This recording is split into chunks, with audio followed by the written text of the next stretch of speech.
KIMT StormTrack 3 meteorologist Hunter Donahoe is joining us now here. Hunter, how are we looking throughout the rest of the afternoon, specifically with this severe weather threat? Yeah, so it's a matter of just sitting and waiting, Brian. I mean, this is how today is going to be. We're going to see how much sun we can get in the next few hours. That's going to allow our atmosphere to start to churn. And of course, we will get that chance for some storms. This was earlier in Mason City. We had that one. It was a severe thunderstorm warned storm.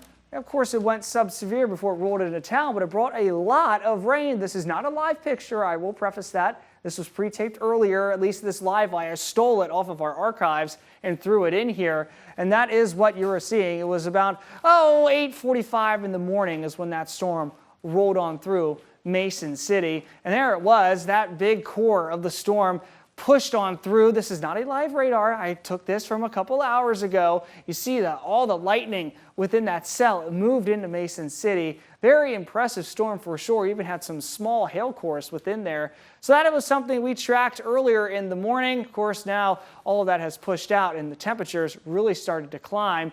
We are going to see temperatures climbing into the mid-80s today. So it's going to be a beautiful summertime-like day with highs in the 80s, dew points holding in the 60s, and we're going to deal with that severe weather threat as well.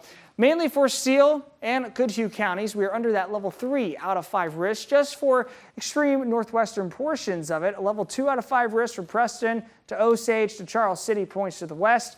Points to the east of that line under a level 1 out of 5 risk. So mainly from 6 p.m. today to midnight tonight, we will hold on to that severe weather threat. Clusters of storms developing to our west that will have that all hazards tag with it, wind, hail, and yes, even a few tornadoes as it moves east. As we go in towards the overnight hours, that's when things will start to break down and we'll get more of a wind threat rather than the tornado and hail threat.